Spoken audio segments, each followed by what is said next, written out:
Store, YouTube o Twitter. Alang sa mas kipakuskan nga mga balita, komentaryo, kasayuran o kalingawan.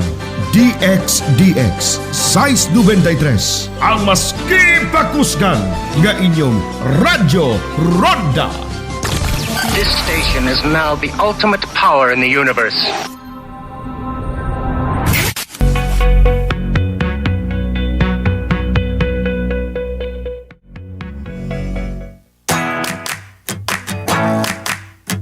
Another day filled with linamnam awaits us. Amoy pa lang, it already catches my attention.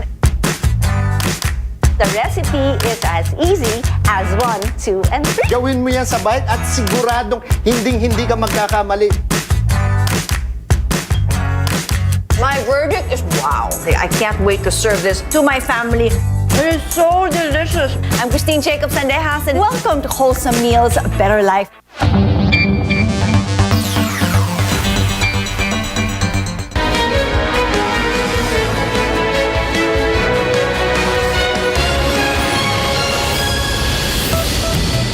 Good evening, I'm Pia Ontiveros. Welcome to Newsnight, where we go above and beyond the headlines. Tonight on the program, the Health Department faces another controversy involving public funds, around 800 million pesos allegedly lost to overpriced ambulances and devices.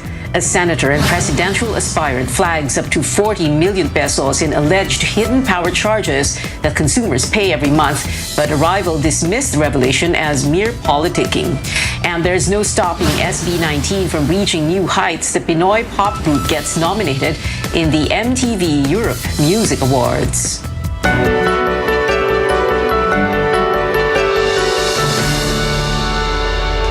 The Health Department says it is now looking into the alleged overpriced ambulances and devices procured by its regional offices. This comes as the agency is being probed over its handling of the pandemic budget. George Quiles has the details. Health Secretary Francisco Duque says the probe into the supposed overpriced ambulances has already started. Duque says the DOH is awaiting copies of documents Senator Panfilo Lacson presented during the last Senate hearing, showing the alleged overpriced components of the procured ambulances. Lacson earlier disclosed the Health Department has procured 841 ambulances distributed to different parts of the country since 2019. He says each ambulance may be overpriced by 1 million pesos, which means the government may have lost around 841 million pesos from these procurements. On Wednesday, the senator exposed the supposed overpriced components of the ambulances. For example, in Region 4A, the DOH submitted prices for 2 mobile phones with SIM cards at 30,000 pesos, but local government units bought phones with similar specifications for only 7,998 pesos. The Health Department procured dashboard cameras for 15,000 pesos each, but the retail price for the item is only 4,500 pesos. And the automated external defibrillator or AED, the DOH bought cost 165,000 pesos each, but the retail price is 96,500 pesos. Lacson says he is not aware as to who the winning bidders were, but he'll wait for the results of the DOH's probe. Alam nyo, Secretary Duque, hindi naman namin kayo pinagbibintangan dito. Kaya lang, these are public funds. Ako mismo, di ba, personally, I augmented the budget of the HPEP. Kasi nga para maging compliant na ito sa Universal Healthcare Law. And then I feel guilty when I see some overpricing in the procurement of equipment. The investigation has actually commenced, but we are awaiting the documents as mentioned by Senator Lacson, so that this can help us put together the basis for a possible, if there's a complaint that can be filed against erring officers or employees of the department. Duque explains the procurement of the ambulances was done by the regional offices of the DOH. He says he ordered the department's investigating team to compare the prices of the 30 components of ambulances with the prevailing retail prices or with the LGU procured prices. George Cahiles, CNN Philippines. The Health Department is confident restrictions may further ease in Metro Manila in the coming weeks. Health official tells CNN Philippines the National Capital Region may downgrade from alert level 3 to 2 if COVID-19 cases continue to decline. Undersecretary Rosario Vergere adds the number of infections in the metro is getting closer to the average figure of less than 500 a day before the surge in March. The Health Department notes it is monitoring 3 regions for a possible surge in cases. These include the Cagayan Valley, Zamboanga Peninsula, and the Cordillera Administrative Region. If you look at our epidemic curve, we will see that these areas had their increase in the number of cases, the peak in the number of their cases later on compared to the National Capital Region and the other areas. If you look at regions 2, CAR, and 9, the peak in their cases was September 26. So we are still looking at this because that's why they are still having this increase in cases, full hospitals, because their peak was later on compared to the rest of the country. The Health Department recorded over 4,000 new cases today. That is slightly up from yesterday's number, but it is the third straight day the country recorded less than 5,000 infections. All laboratories were able to submit data.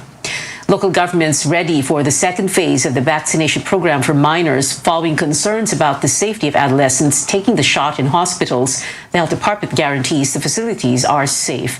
Our Tristan Odalo has that story. The government is expanding its vaccination programs for minors. From 8 participating hospitals, there are now 25 sites for the vaccination of 12 to 17 years old starting Friday. The Health Department defends its move to conduct the inoculation in hospital setting. The government will never do that, that we will put our children in danger. We made sure na meron ho tayong special place dun sa ospital na hindi po makakahalubilo ang ating mga kabataan na babakunahan. Concerns about overcrowding and limited space also pushed Marikina City to conduct the immunization of minors in a mega facility like the sports complex. This is where Marikina City will hold its COVID-19 vaccination program for minors starting Friday, October 22nd. The room is equipped with all the requirements to meet the demands of Pfizer vaccines during inoculation day. So far, only 10 kids will be allowed in this facility, which is just few meters away from 2 nearby hospitals. Minors, laging times 2 yan ang bilang namin, minsan times 3 pa eh. Pagka dumating yan, hindi po pwedeng on their own pupunta lang dito. Kaya namin dinedicate lang para sa minors lang talaga yung dahil sa dami. So ina-expect namin isang bata, may 1 o 2 kasama. So yung overcrowding, iniiwasan namin yon. No walk-ins will be entertained during the vaccination of minors. Those with comorbidities will be prioritized. Nakikita ko naman na parang wala namang hesitation na magpabakuna sa mga pediatric group. At least 3 ambulances with emergency medical teams will be on standby in case of adverse reactions. May pediatrician kasi kami dyan na sila magmaman kung magkakaroon, if ever na magkaroon ng side effect. Kaya dito namin napili na gawin to since ang proximity namin sa hospital napakalapit. Navotas City also held a drive-run for the vaccination of minors. The city will administer Pfizer and Moderna vaccines at the Navotas City Hospital. Pre-registration is required. In Mandaluyong City, a shopping facility will be used as vaccination center for minors according to Mayor Menchi Abalos. Quezon City will also roll out its immunization drive for minors at Quezon City General Hospital and at St. Luke's Medical Center. The government expects to inoculate over 144,000 youngsters in the second phase of the program. Tristan Odalo, CNN Philippines. The World Health Organization is keeping a close eye on 20 sublineages of the highly infectious Delta COVID-19 variant. Among these, the AY.4.2 first identified in the United Kingdom. Government data show the subtype accounted for 6% of the country's cases in the last week of September, and that the numbers are on an increasing trajectory. Some experts suggest the subtype could be slightly more transmissible than the original Delta variant, but this has yet to be confirmed. They're looking at how it's circulating and how much of it is circulating. They're looking at transmissibility. It's one to watch because we have to continue continuously keep an eye on how this virus is changing. And it's because we need to understand if our countermeasures, if everything that we are doing, our surveillance activities to detect, our therapeutics to save people's lives, the vaccines to protect people from developing severe disease and dying, continue to work. Health leaders urge the British government to implement tighter restrictions like mandatory face coverings in crowded and enclosed spaces. Experts say cases could surge to 100,000 per day from the current 40,000. But London says there are no plans for contingency measures yet. It adds that for now they will stay vigilant, closely look at data, and ramp up vaccinations. When we come back, how realistic is a 1.5 million daily vaccination target for the Philippines? We take a look at some of the plans for distributing doses with the Regional Health Director of the Cagayan Valley Region, Dr. Rio Magpantay. And officials at a recent budget hearing get an earful of allegations about hidden charges in electricity costs. Keep it here on CNN Philippines.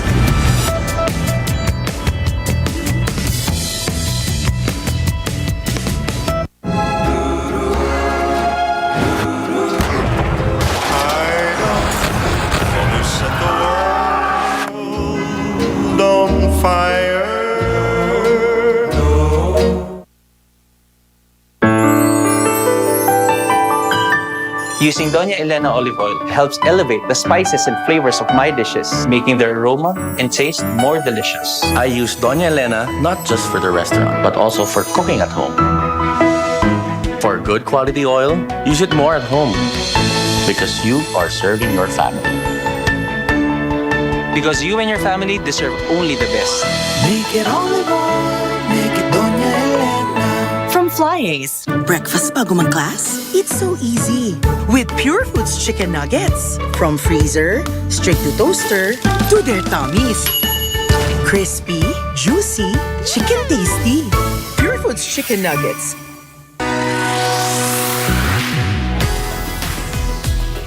Kabilang ba kayo sa mga Pilipino na nahihirapan sa mga transaksyon dahil wala o kulang ang mga valid IDs? Huwag nang mag-alala dahil narito na po ang PhilSys, ang identification system ng bawat Pilipino. Meron lamang pong 3 steps para makapagrehistro at makakuha ng PhilID. Para sa Step 1 registration, pumunta lang sa register.philsys.gov.ph para makapag-register sa PhilSys online. Sa pamamagitan ng ID natin, ang bawat Pilipino ay meron ng valid proof of identity. At mas mapapadali na ang ating mga public and private transactions. Kaya ano pang hinihintay nyo? Ayain na sina nanay, tatay at ang buong pamilya. At mag-register na.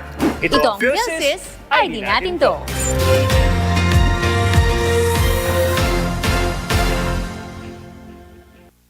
Friends, try nyo to. Vet-approved Nutri-Chunks in lamb flavor. With active boost and prebiotics na pampalisto. Made with real lamb goodness. With essential nutrients to help keep them strong, healthy and happy. Listo, ganado sa Nutri-Chunks. In everything you do, make sure you choose what's true. We always follow our hearts, so true adventures come our paths. Dreams and aspirations giving spark to all our passions. Stay true and you'll know what to do. And choose the bonds that are true. We choose what's true. We choose GSM Blue. Choose what's true. 'Cause I'm on GSM Blue. Choose what's true. Choose what's true. Dahil ito ang GSM Blue.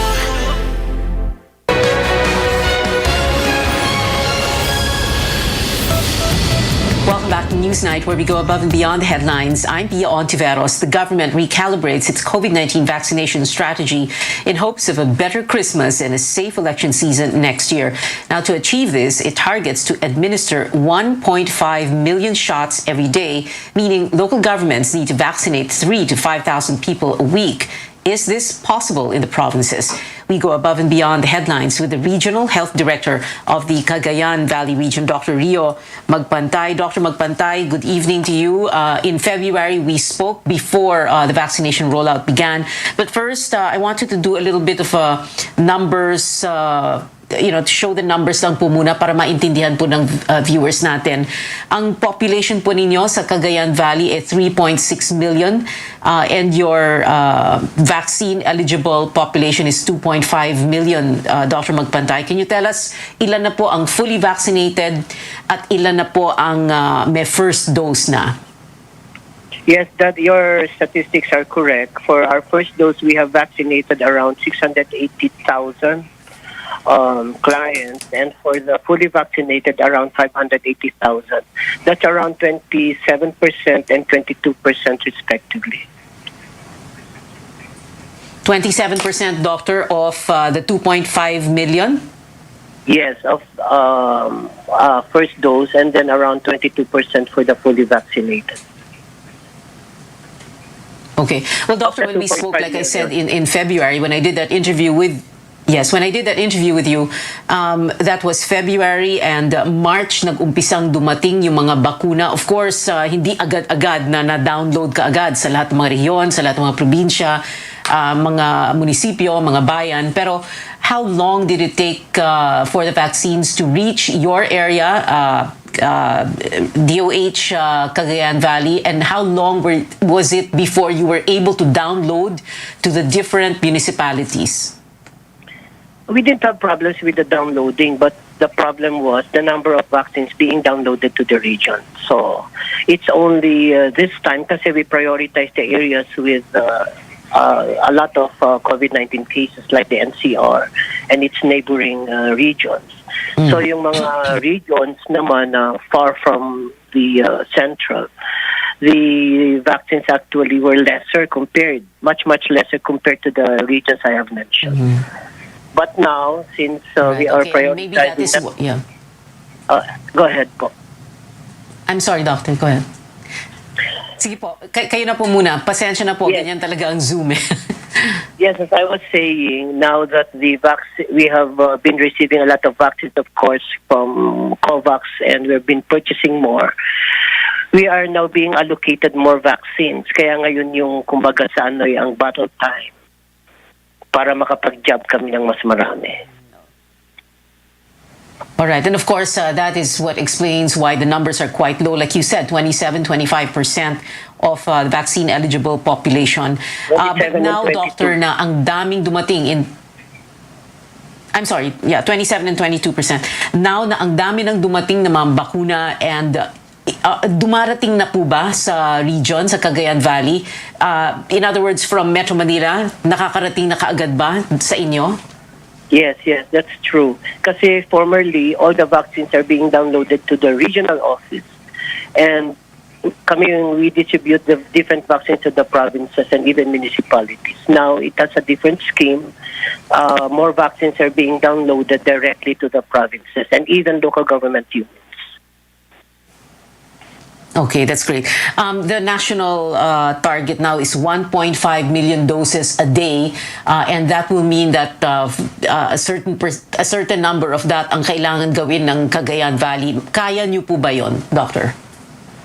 Our daily dose for vaccination or for jobs is 30,000 a day. So in a week's time, we could vaccinate around, if per team I just 100, for example, so 300,000, so that's possible. But we increased the target of our teams because we have 350 teams of around 200 to 300. So we could deliver that, even more than 20,000 per day when need be.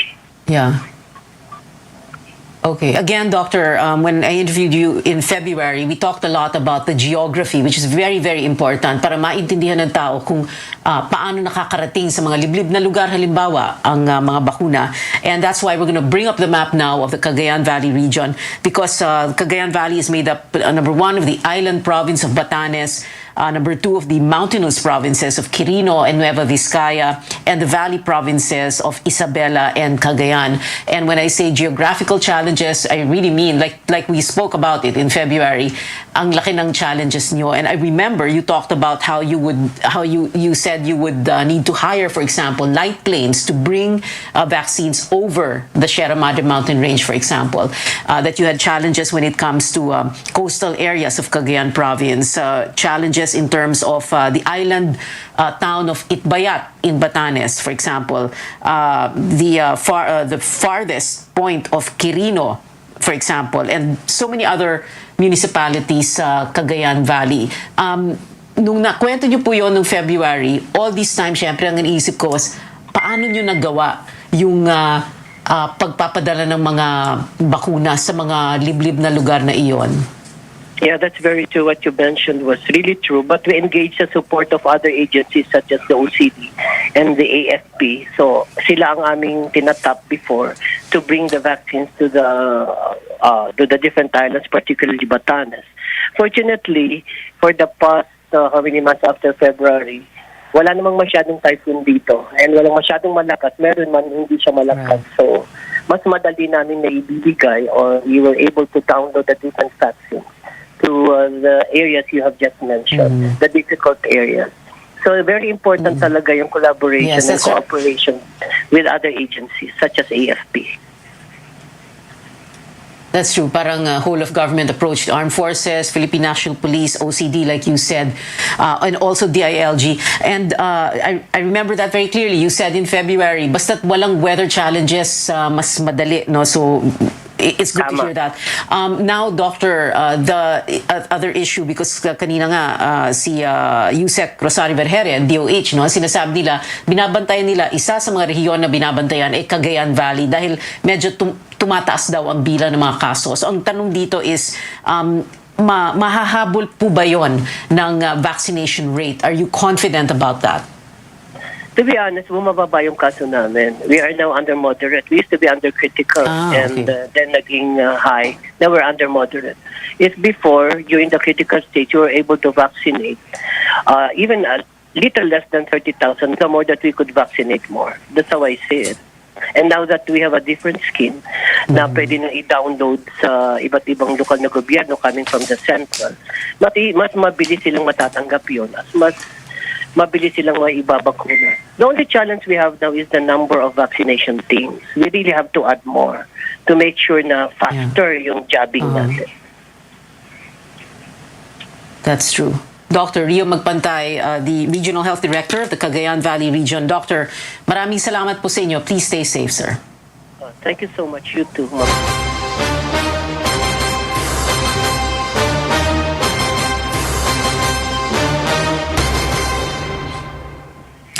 The PDP-Laban dispute takes center stage at a Senate hearing on the Energy Department's 2022 budget. Tensions flared after Senator Manny Pacquiao accused his rivals of pushing up electricity prices. Amor Santos has the details. Alam niyo, let's call a spade dito sa hearing na to. This is all political, Senator Pacquiao. Alam naman natin to. Hold on, Senator Pacquiao, Attorney Matibag. This is my committee. And you have no right of calling this hearing a political hearing. This is a budget hearing. The senators are entitled to ask policy questions. You're out of order. You're no longer recognized. Senator Sherwin Gatchalian kicked out the president of the National Transmission Corporation, or TRANSCO, during the budget hearing for its mother agency. Tensions flared as TRANSCO President Melvin Matibag accused Senator Manny Pacquiao of politicking, as the lawmaker questioned his wife's appointment in the Independent Electricity Market Operator of the Philippines, or IMOP. Energy Secretary Alfonso Cusi apologized for Matibag's behavior. They lead a faction in the ruling PDP-Laban party that's in a dispute with the group of Senators Manny Pacquiao and Coco Pimentel. During the hearing, Pacquiao said the continued operations of both IMOP and the Philippine Electricity Market Corporation, or PEMC, have been pushing up electricity costs. He claimed up to 40 million pesos in hidden charges are collected from consumers every month. Kung mayroong formally ang DOH, StarPay and DSWD ay mayroong mayroon naman PIMSI and IMAP ang DOA. Isa po ang modus ng mga ito. Cusi explains everything was done in compliance with the Electric Power Industry Reform Act of 2001 or EPIRA. Only that PEMC has been assisting IMAP during this period of transition. Tumaas po ba ang cost na charge ng IMAP and PEMC sa mga tao? From 2016, kita po ninyo ang gastos po hindi umaabot ng 700. Kahit na po nung na-form na yung IMAP in 2018, yan po talaga pinangalagaan po natin ang interest ng consumers po. Lawmakers, however, pointed out that 3 years is too long a period for transition. The Energy Regulatory Commission cited a 2012 opinion of the Justice Department saying that there should only be one independent market operator. According to ERC Chairperson Agnes de Venadera, the Commission previously ordered PEMC to refund millions of pesos in over-collection, an issue that has been elevated to the Court of Appeals. Amor Santos, CNN Philippines. In a statement, Matibag apologized for his temper, saying he considered the hearing unfair. Matibag said Pacquiao presented private firms not associated with Transco and that the center used the hearing to retaliate after he was ousted from PDP Laban by the faction of Cusi. A lawmaker renews calls to reform the party list system. He says the 2022 race has become a star-studded affair for groups which are supposed to represent the poor and the voiceless. Melissa Lopez has more. The party list race is equally action-packed in 2022, with 270 groups wanting at least one seat in the 19th Congress. They vow to give a voice to the poor and underrepresented. And some think celebrities and businessmen can do the job.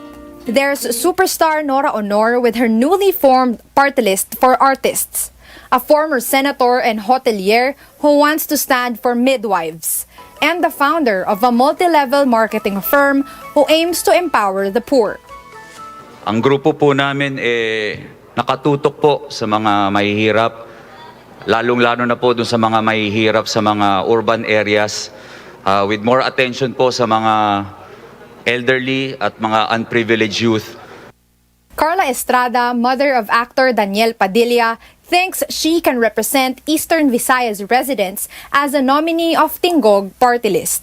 There's also dancer turned government official Mocha Uson with volleyball player and NTF LCAC ambassador Michelle Gumabaw hoping to represent single moms. Hindi po ako buntis. Ang Mocha Mothers for Change party list ang magiging takbuhan ng mga ina na iniwan at inabuso. Why is this allowed?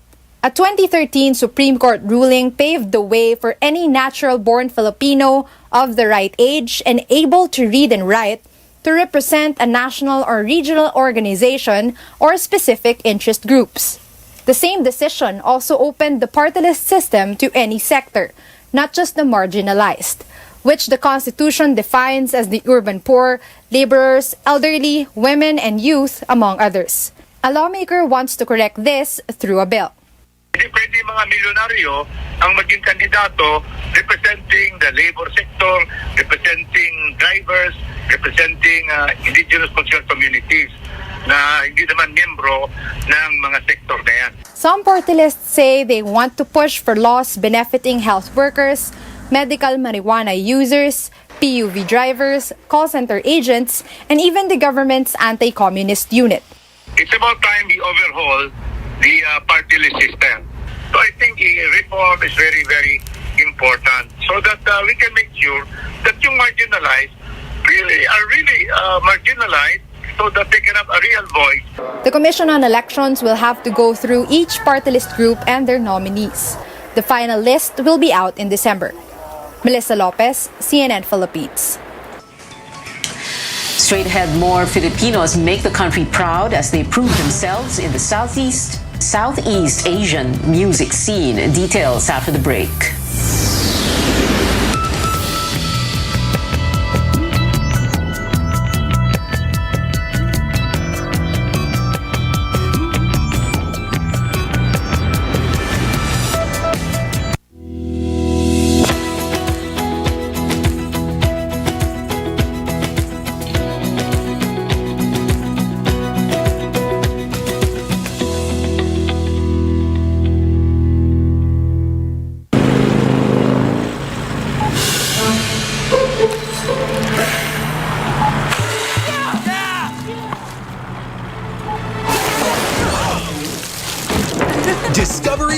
has arrived in the Philippines. Your new home of larger-than-life entertainment and unforgettable characters is here. Subscribe now at 129 pesos for the first year. Don't miss out. Gumagaan ang inuman pag sanliglay. Hoy, musta? Ako, stressed sa work kaya ini-imagine kong nasa beach ako. Ako, busy sa paglaba at pagluto kaya ini-imagine ko nag-i-eat all you can tayo. Ako, ini-imagine ko yung bar dati. Laging masaya. Kasi miss ko na kayo. Buti na lang, may sanliglay dito sa tindahan. Pagtapos ng mabigat na araw, mag-inuman with friends and sanliglay. 100 calories lang, magaan sa tiyan. Ulitin natin to. Ang alin? Mag-imagine? Hindi, mag-inuman. Love is all about time. Di minamadali ang pagpapasarap. Like the love in every Pure Foods ready-to-eat. Slow-cooked and ready in 8 minutes. Para may time ka sa mga mahal mo. Because love takes time.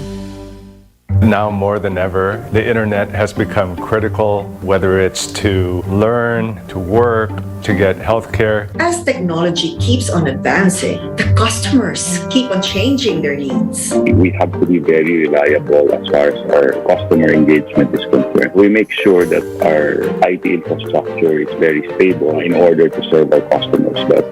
We'll continue to drive digital adoption in the Philippines. We feel quite fortunate that we're able to help and make a difference.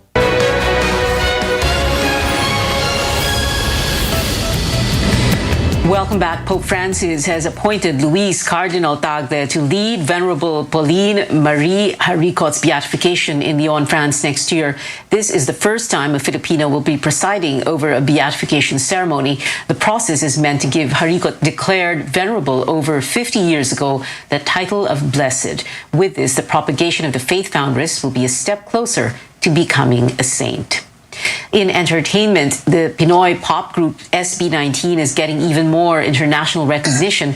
The young artists are nominated for Best Southeast Asia Act in this year's MTV Europe Music Awards. They recently went up against global stars like Ariana Grande and BTS for the Billboard Music Awards Top Social Artist. While the four-member act lost to BTS, they still have a chance to grab the MTV prize. Voting is open until November 10.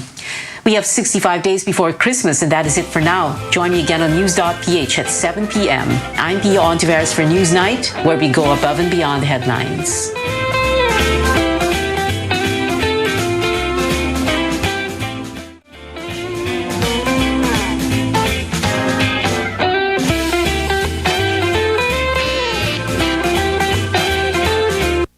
This program is brought to you by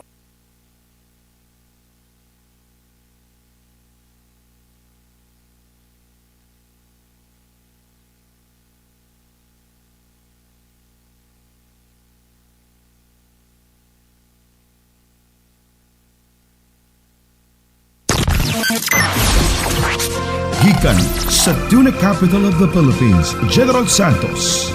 Nagsibya sa gikusgon ni 5,000 watts. Kini ang sibianan sa RPN. RPN. Radio Philippines Network. Radio Philippines Network. DXDX 693 kHz. Ang inyong Radyo Ronda sa syudad sa mga kampiyon. Karon, mag-download na pinaagi sa Google Play o Apple Store, YouTube o Twitter. Alang sa mas kipakuskan ng mga balita, komentaryo, kasayuran o kalingawan. DXDX size 93. The filing of certificates of candidacy is over, but critics of the government have so far failed to agree on a single standard bearer to defeat whoever will be the administration party's bet. Who will be the true opposition? Or more correctly, how many will there be? Or maybe we should ask, will there be one? This is Politics as Usual. Good evening, I'm Pia Ontiveros. Welcome to your weekly political appointment fix. Our guests, the spokesmen of 3 of the 4 opposition bets in no particular order. Former Congressman Monico Puentevella, political advisor to Senator Manny Pacquiao. He's joining us live via Zoom. Former party list Congressman Ashley Asedillo, speaking for Senator Ping Lacson and the Center's party, of which he's chair, Partido Reforma. Ashley is here in the studio with us, but we're 5-7 meters apart, very safe. Of course, we're only limiting to one guest for every show in the studio. Lito Banayo, Mr. Lito Banayo for Isko Moreno, the one-term mayor of the City of Manila, chair of Acción Democrático, joining us also live via Zoom. And I would have also introduced Attorney Barry Gutierrez, spokesperson for Vice President Leni Robredo, but Barry declined to come on the show, saying pass, and we couldn't get anyone else from the VP's office, including, among others, former Senator Bam Aquino, campaign manager for the Vice President, because they all declined. And all three of my guests, Lito Banayo, Monica Puentevella, and Ashley Asedillo, will try to tell us what's going to happen between now and November 15, D-Day, the last day that substitution can happen. But before we go to that discussion, just to illustrate what's going on, to do like parang a virtual tabletop exercise, we have here on the board President, Vice President, 2 columns, and we're just going to put up these people on the board. So Ping Lacson, of course, running for president here. His running mate, Tito Soto. Isko Moreno, running for president. His running mate, Doc Willie Ong. Manny Pacquiao, running for president. And Lito Atienza, his running mate. And of course, VP Leni Robredo, even if she has no representative here tonight, and her running mate, Kiko Pangilinan.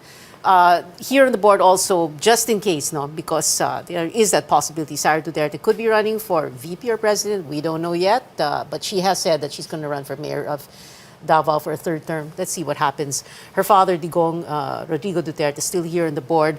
Bato de la Rosa, of course, running for president so far, the standard-bearer of PDP Laban. Bongo, running for vice president, so let's put him here in the VP column. And Bongbong Marcos, running for president. All right, so let's go to our guests tonight. And I wanted to begin with this. A main question for everybody.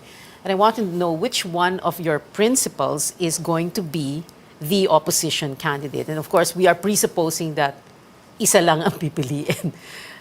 Let's see, no? So let's begin with Ashley Asedillo. Is it going to be your principal? Is it going to be Ping Lacson, who will be the opposition candidate? Well, yet to be fair to the other candidates, my principal, Senator Lacson, has always been an independent, and he will continue to do so even if he's running for president. And he has never claimed to be a member of the opposition, nor will he claim just for purposes of running for president.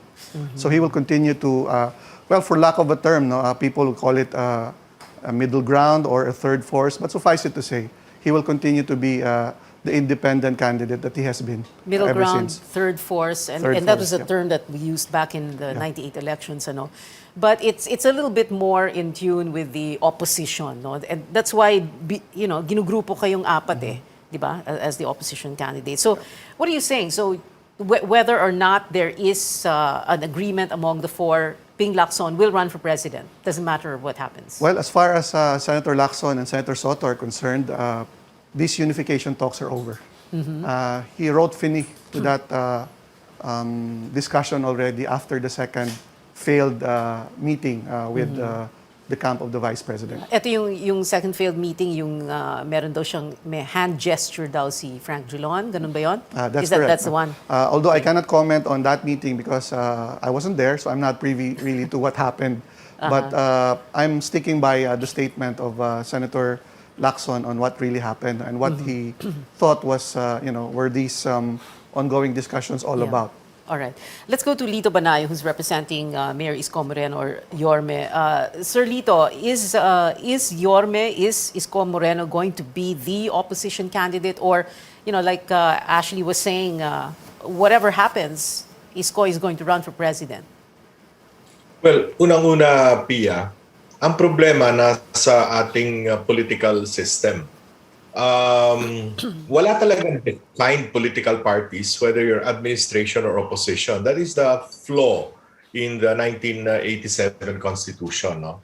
Kanya, over the years, we've had so many candidates running for president. There was a time, 8 yata, 7, ngayon parang 6, I don't know. Kasi nga, hindi defined, hindi pareho ng sa ibang bansa na merong Republican, Democrat, so kung sino yung party in power, opposition yung kabila. So at the end of the day, what we have are candidates who represent themselves as political personalities and their advocacies, which may neither be opposition or administration. Mapwera na lang siyempre yung administration itself na dapat nilang depensahan yung patakaran o yung policies ng present administration. But everybody else has have their own advocacies, have their own platforms, and have their own political personalities heading the pack, whether as president or vice president. Yeah. So that inherent flaw that unfortunately or fortunately for many different political personalities, we never have ever corrected, Sir Lito. How is that going to play into the decision of Isko Moreno? In other words, no matter what happens dito sa unity talks na to, whether tapos na siya or ongoing or may pag-asa pa dahil may November 15 pa tayo, tatakbo pa rin siya talagang para sa pagka-presidente, no matter what happens. Yes, no matter what happens, Isko Moreno will run for president and so will Doc Willie Ong as his vice president. All right, let's go first to Monico Puentevella. Sir, your principal, Manny Pacquiao, is he going to be the opposition candidate, or as Ashley Asadillo here and Lito Banayo also on Zoom said, tuloy pa rin ang kandidatura ni Manny Pacquiao no matter what happens in talks, whether or not they're failed or are still going on? Thank you very much, Pia, at mayong gabi sa tanan. Good evening, ladies and gentlemen. The senator has always been bent on running, and he has even said that anything can happen until November 15, but he has always maintained that he will run for president. Even before, for the last 2 years, he has been preparing for this. However, like a good gentleman, we have been talking also with the other candidates because Senator Pacquiao has always wanted to have a unifying opposition, a united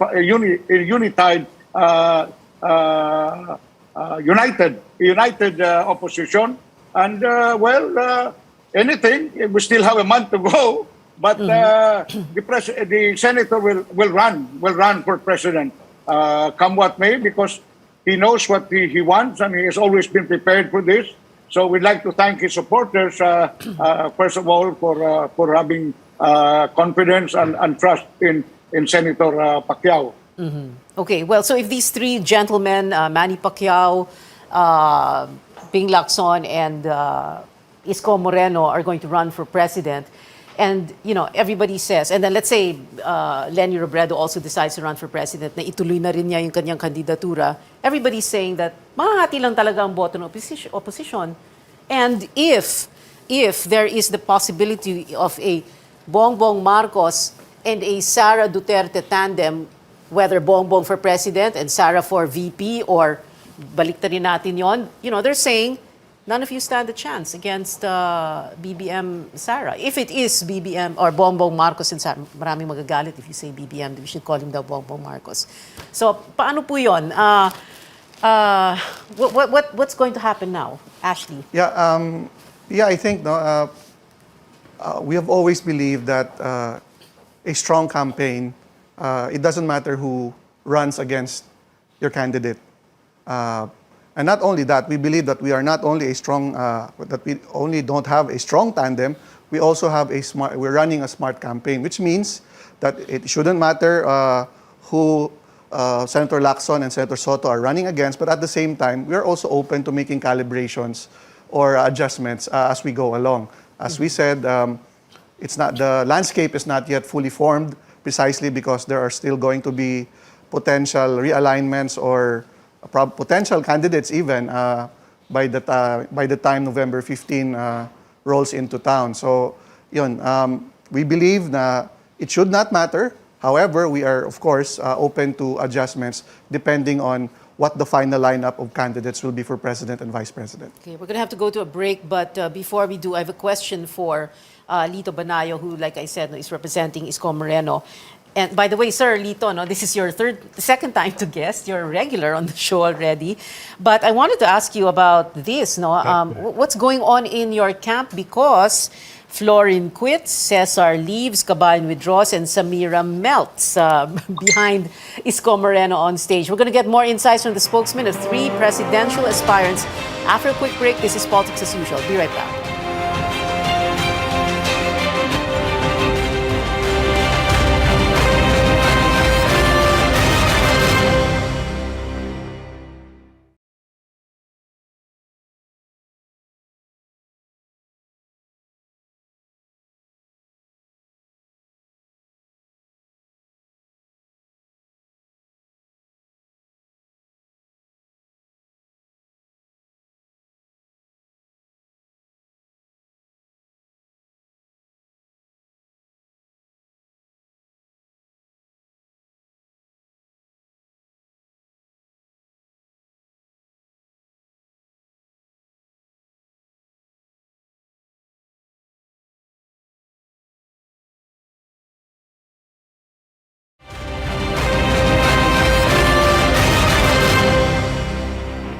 Welcome back. Still with us, spokesman of 3 opposition bets, Monico Puentevella speaking for Senator Manny Pacquiao, Ashley Acedillo for Senator Ping Lacson, and Lito Banayo for Isko Moreno.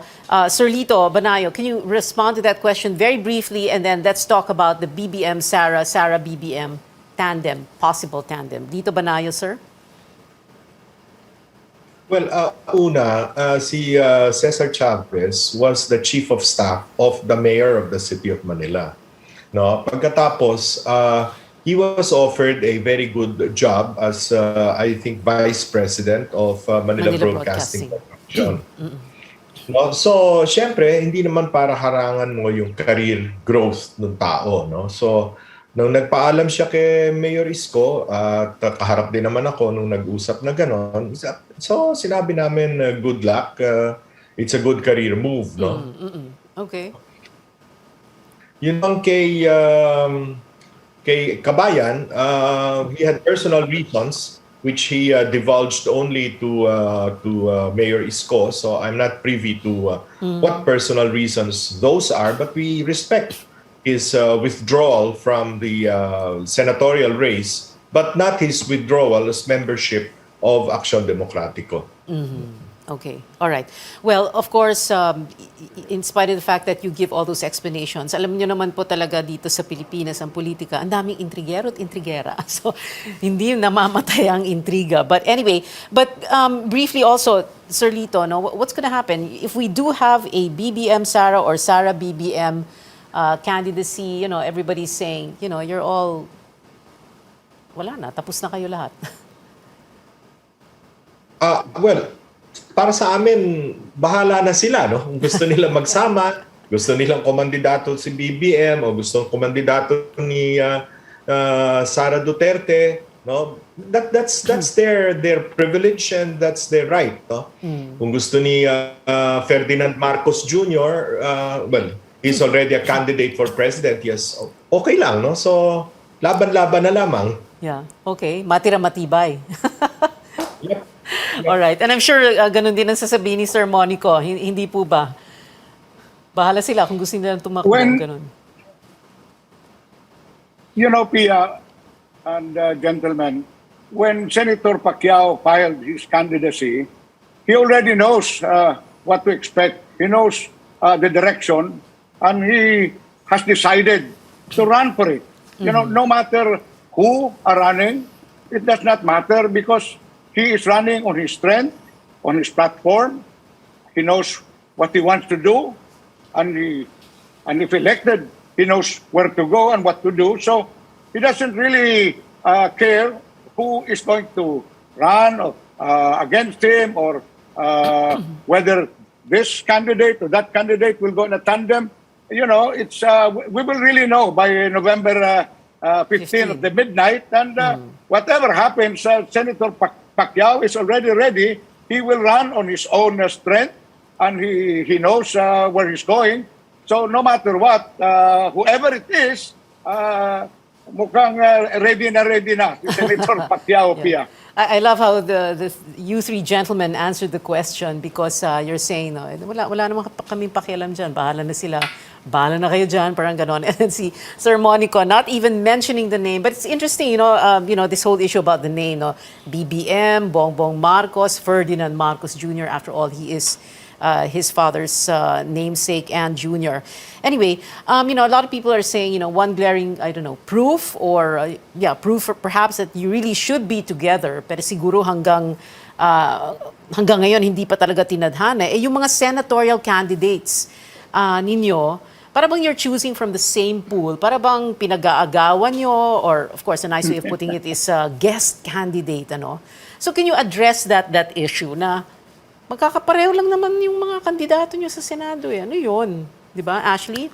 Yeah. First of all, we'd like to clarify that the tandem of Senator Lacson and Senator Soto potentially will be putting together the largest alliance or coalition.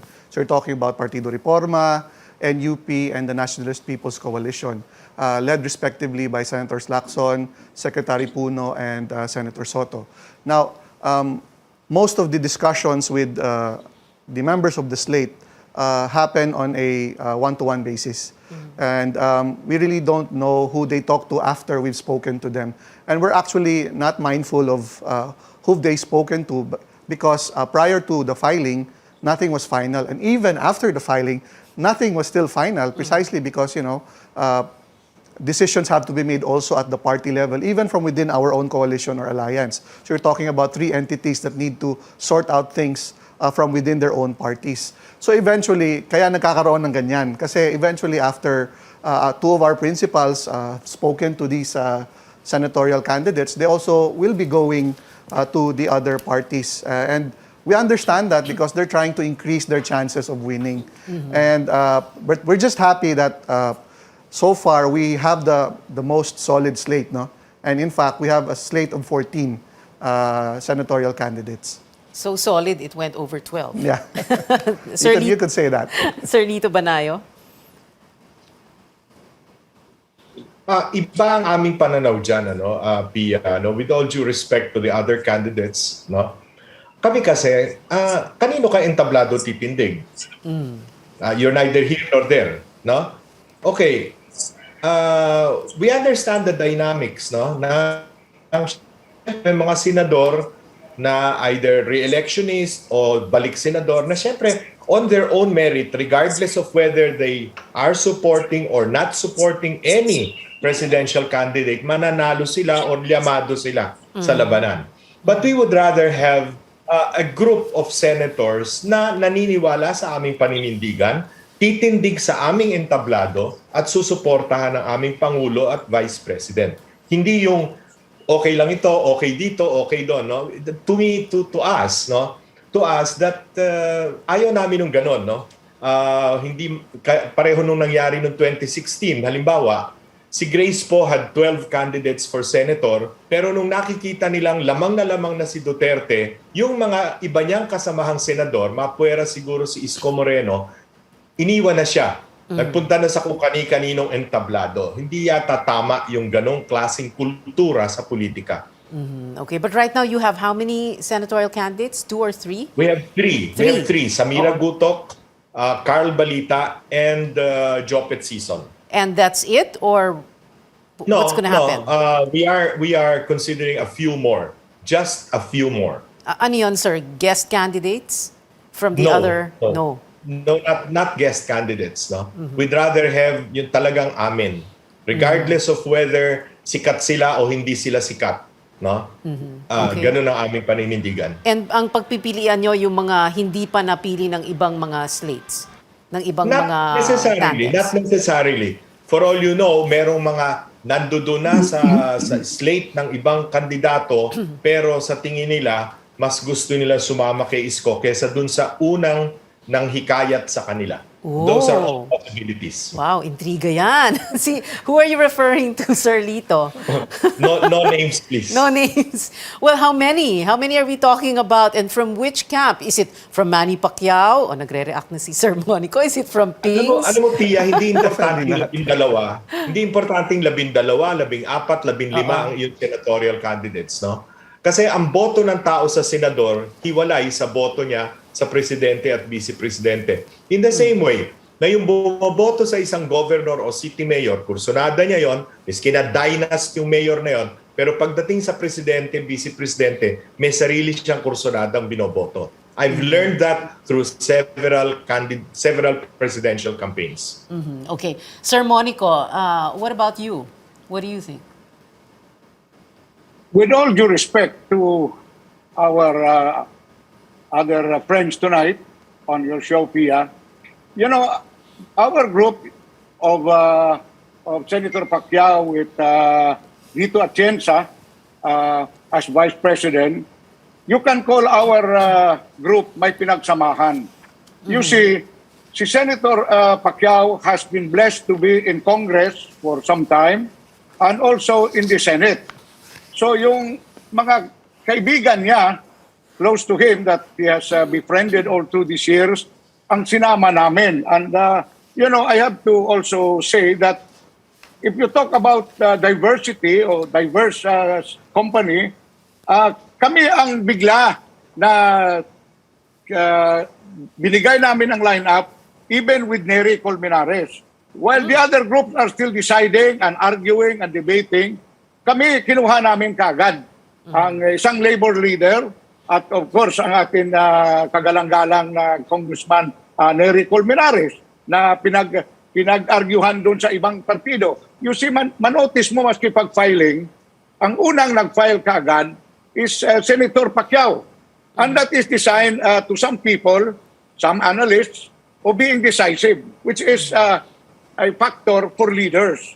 You know, are you decided right away or hanggang November 15 ka pa magsasubstitute or are you going to file up to the last October 8 filing or decided ka na? That's why to some people, analysts, the leadership factor would be decisiveness. Are you decided? Laban ka ba? Or you know, ganon. So kung decided ka, laban. That is one trait of a good leader. No matter what, decided ka ba? Laban. Oh, don't look at your enemies or your opponents or your other adversaries. If you're decided and you think you can do good for the Filipino people, go ahead. File. Okay. That's why the tandem of Lito Atienza and Senator Pacquiao are good because they both have been in Senate. They are in Congress for a while. Yeah, pampagulo talaga yung substitution. You know, we only have a minute left. I wasn't able to go to a break anymore. The discussion was so interesting. So the final question, and you're going to have to put everything in here. Laban talaga. Sorry, not that one. No? Will you ever get together or you just want to keep the entire country in suspended animation until November 15? And what is your fearless forecast for November 15? Let's begin first with Sir Monico Puentevella. Sir. I would like to put the televiewers, our good audience, to think of this. Sa Mindanao, 14.5 million voters. That is the turf of Sara and Senator Pacquiao. In the Visayas, another 14.5 million voters, a total of about 29 million or 30. Pacquiao is the only genuine Bisaya from Cebu and from Jensan. So you can already analyze why Pacquiao is hell-bent on running. Sa Luzon, you have about 30 million voters. Pag-awayan yan ng 5 o 6. If Sara runs, that will be 6 who will fight it over in Luzon. Kung 5 lang, sila. So you have to analyze that. That's why Pacquiao is really determined to run because he has already studied. And you have to understand, with all due respect to the watchers, 5 million voters are A and B. Section A and B of our population. CDE is 60 million people. That is where we are prioritizing. Aside from everywhere, we're going to ask for vote. But yan ang facts of the case. Okay, nag-overtime na tayo sa laban. Sir Lito Banayo, your brief final word, sir.